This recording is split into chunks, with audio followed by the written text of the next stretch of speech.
Buwan ng Pebrero, araw ng mga puso. Sinurpresa ko ang aking nobya. Nagmaneho kami diretso sa isang nirentahang bahay matapos ang aming trabaho. Tuwang-tuwa ito dahil akala niya ay matapos lamang namin kumain sa masarap na restoran sa may Olivares at Tagaytay ay dumiretso kami sa isang napakagandang bahay.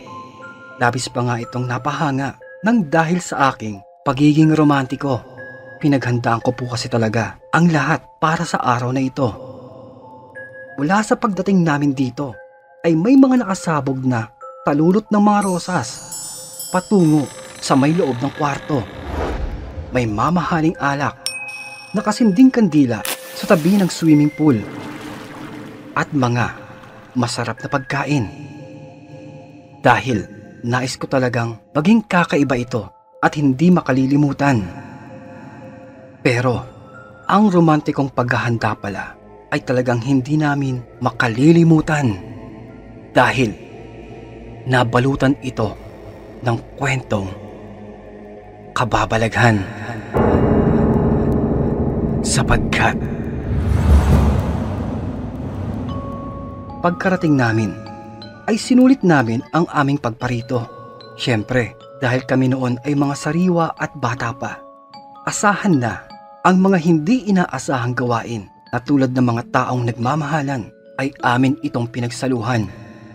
At dahil kami ay graveyard shift sa may trabaho, matapos ang sandaling lampungan ay sinamantala na namin ang init ng araw at natulog kaming maghapon. At nang kami ay magising, eksakto ng dapit hapon, dumako na kami sa may swimming pool para naman ay makapagpahinga ng katawan habang nakalublob sa may tubig at may kaunting inuman. Samot-saring paksa ang aming napag-usapan. Walang tigil na tawanan. Ninanamnam ang dahan-dahang paglubog ng haring araw. Habang magkayakap na nakatanaw. Ilang sandali pa, umahon ang aking kasintahan para matingnan ang aming pagkain na nasa may ihawan. Nang bigla itong napahinto, napatingala, habang naniningkit pa ang kanyang mga mata. Dinampot nito ang kanyang antipara para mas malinaw pa itong makita. At ika niya, bata, may batang nakasilip doon sa may bintana. May bata. Nagtataka ito, kaya dahan-dahan itong bumaling sa akin. At ito ay itinuro. Naikapa niya. Ronald, umamin ka. Kaninong anak yon? Ha? Anong pinagsasabi mo? Ha? Kako, kasi may nakita akong bata eh. Doon oh. Doon banda, sa may bintana. Ha? Bata? Baka na magkakaroon dito ng bata eh. Samantalang solo natin itong narentahan. Ako. Parang wala naman eh. Meron. Doon oh. Maang-maangan ka pa eh. Baka naman dito mo tinatago yung pamilya ng babae mo. Ha? Diyos mio naman. Ang pangit naman ng amats ng alak sa'yo. Hindi eh. May nakita talaga akong bata. Meron. Asus! Mga bintang mo din eh no? Kagastos ba ako ng ganito kung lulukuhin lang kita? Yung mukhang to. Duda ka pa? Andun kanina eh. Kaso, biglang nawala. Andun lang siya kanina oh. Kumakaway-kaway pa nga siya eh. Sabi niya pa, Papa.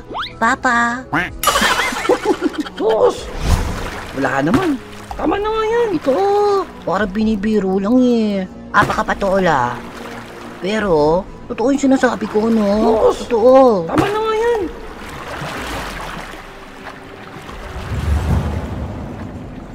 sa gitna ng aming pagtatawanan at biruan. Sandali akong napasulyap sa sinasabi niyang bintana. Kahit ako ay napaisip, nakapagtataka.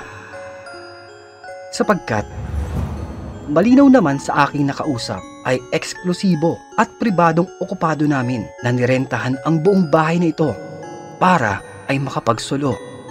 Napakamot na lamang ako. Naika ko na lamang ay baka namalikmata lamang ang aking kasintahan, lalo pat malabo na ang mata. Pero ilang sandali pa sa aming pagsasaya ay sabay kaming nagulat dahil nalaglag ang isang boteng alak na nasa may munting mesa. Basag. Na dito ay ilang segundo kaming nagkatinginan. Nagtataka. Nag-iisip ng lohikal na paliwanag kung bakit nalaglag ang isang may lamang bote sa may ibabaw ng lamesa. At dahil wala kaming maisip na malinaw na paliwanag, nakontento na lamang kami sa pag-aakala na baka may malakas na hangin lamang na kanina ay tumabig sa may bote ng alak dito. Kaya ikako sa aking nobya, huwag na itong mag-alala at ako na ang bahalang magdinis nito mamaya. Lumalim pa ang gabi. Mas bumaba pa ang temperatura at ang buong paligid ay lumalamig na. Maaga naming tinapos ang aming paliligo at tinungo na ang kwarto. 10 oras ng gabi. At sa gitna ng aming tahimik na pamamahinga, bahagya akong nagmulat at nagulat dahil sa labis na lamig. Naika ko ay baka malakas lamang ang buga ng aircon, kung kaya ay bumalikwas ako. Pero dito ako napakamot nang aking mapansin na wala na pala kaming suot na kumot. Kung kaya pala kami ay nangangatog. Subalit, nagtataka ako dahil nang bumangon ako upang hanapin ang kanina sa amin ay nakabalot na makapal na kumot, ay bakit nalaglag ito at tila napakalayo nito sa may kama. Na kung susukatin ay 2.5 hakbang ang layo ng pagitan na parang sadya ay inalisan. Kaya ikako, papaanong mangyayari ito? Nakapagtataka. Dala ng nanunuot sa butong lamig ay hinayaan ko na lamang at baka dala lamang ng aming nainom na alak at kaharutan. Siguro ito ay hindi na namin namalayan. Kung kaya, dala ang kumot, bumalik na ako sa tabi ng aking nobya. Pero, nang ako ay mahiga, hindi pa man lumalalim ang aking pagkakatulog, ay napasilip ako. Nakikiramdam. Dahil, ang kumot, nararamdaman ko ang kumot. Tila, dahan-dahan itong hinihila. Paibaba. Inaalis sa aming pagkakayakap mula sa kama. Na dito nakaramdam na ako ng kakaiba. Ginagapangan ako ng kilabot na halos hindi maikaila ang aking nararamdamang kaba. Dahil kahit ako ay nabibingi sa lakas ng pagkalabog ng puso ko sa labis na nerbiyos na aking nadarama. Subalit, baka tinatakot ko lamang ang aking sarili. Kaya huminga ako ng malalim saka mahigpit na yumakap sa aking katabi. Sinubukan ko pang labanan ang takot. Pasimpleng hinawakan ang makapal na kumot upang hindi ito mawala. Subalit, damang-dama ko, mayroon talagang humihila. Na mas hinigpitan ko palalo ang aking pagkakakapit, na parang ayokong maniwala. Pero totoong sa may dulo ng aming kumot ay may kung sino man na humihila. Pero ang tapang ko sa oras na ito ay may hangganan, dahil hindi ko na talaga kinaya na makipaghilaan, lalo na nang marinig ko ang isang nakakapangilabot, matinis na pagbungis-ngis ng isang bata na nasa aming paanan. Nawari natutuwa dahil batid nito na ako ay nakakapit sa may makapal na kumot. Nasa huli ay tuluyan na akong bumigay nang marinig ko pa ito na nagwika ng,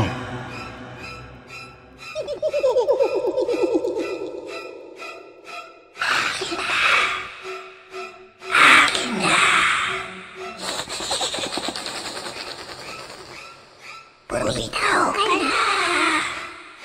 Bumitaw ka na!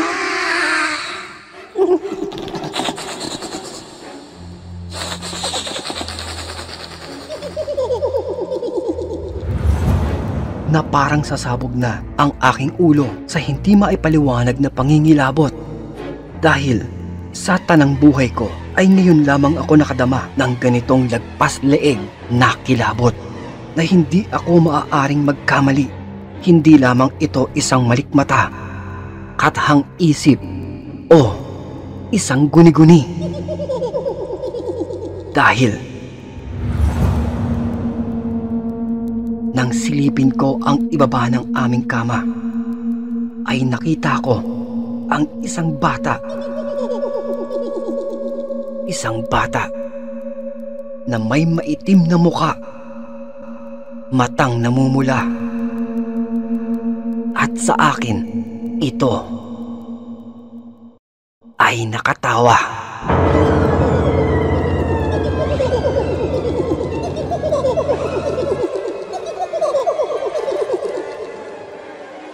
Sunod-sunod na ang aking paghinga. Walang tigil, na namalayan ko na lamang ang aking sarili na walang tigil na nagdarasal. Paulit-ulit, walang tigil. Nawari, sinasabayan pa ng nilalang na nasa aming paanan ang aking pagdarasal. Ama namin, sumasalangit ka. Sampahin ang ngalan mo, Ama namin. Sumasalangit ka. Tapusin mo. Ama namin. Tapusin mo.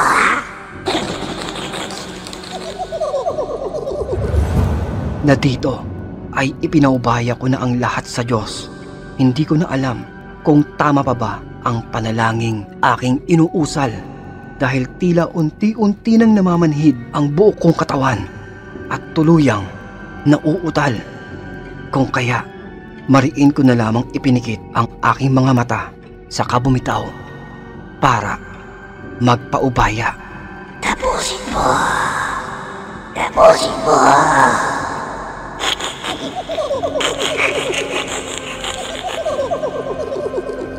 Subalit, sabay pa kaming nagkagulatan ng aking nobya sa malakas na pagsisigawan.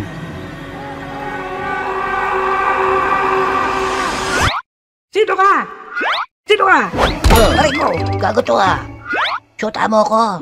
Shota mo ko. Ha? Shota kita? Sigurado ka? Bakit ganyan? Bakit ganyan yung mukha mo? Ha? Kasi, siyempre, wala na akong makeup eh. Wait mo lang. Ibabalik ko din yung shotang alam mo pag nakapag-refresh na ako.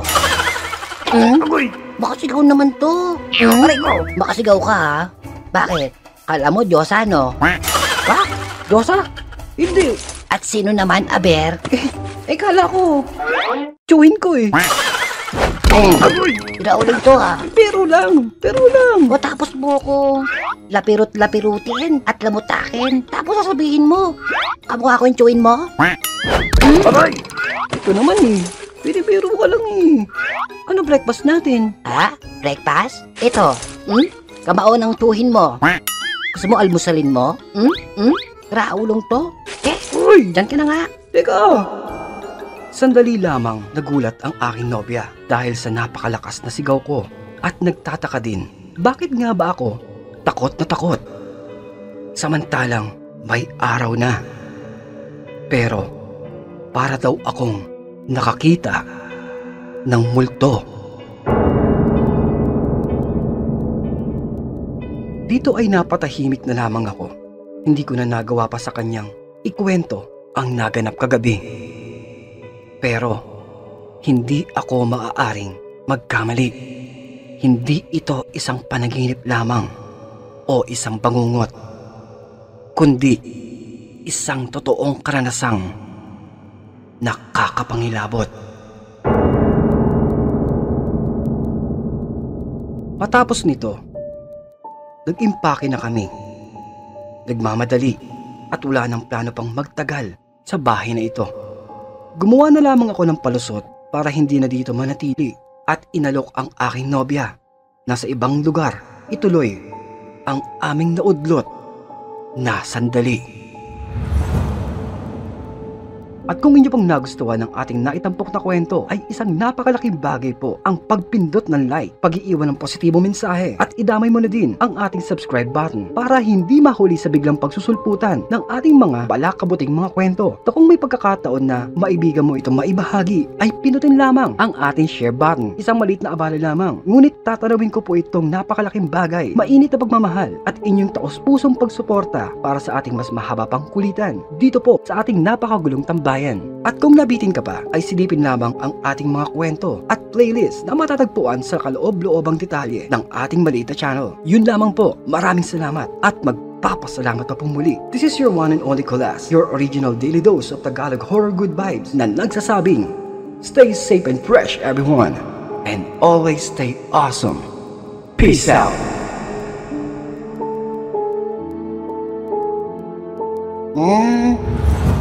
Aber, saan mo naman ako ngayon dadalhin? Gusto ko, dun sa masaya ha. Masaya? Sure! Yung madami akong gagawin. Ano? Madaming gagawin? Sure! Siyempre, dapat yung sosyal. Sosyal? Areglado. Saan naman tayo pupunta nito? Ha? Kamo gusto mo sa may sosyal. Kaya kakain tayo sa may mamahaling restaurant. Wow! Gusto ko yan, gusto ko yan. Ay, oo naman. Basta ikaw. Tapos kakain tayo ng mga mamahaling pagkain tulad ng giant lobster. Yan. Giant lobster. Gusto ko yan. King crab. Yun! King crab. King size buffet. Yan. Gusto ko yan. King size buffet. King size burger. King cobra. King cobra. King kong. King Kong. Aray ko! Niloloko mo na ako eh. Ayoko na nga. Ayoko na. Stop the car. Stop the car. Stop the car. Ikaw, sabi ka nga. Anong stop the car? Huwag ka malikot. Mababangga yung bisikleta natin yan eh. Yeah. Tama na nga. Bilisan mo. Ang gulo-gulo mo eh. Ang init-init eh. I-banking mo na yan. Tama na nga. Gulo.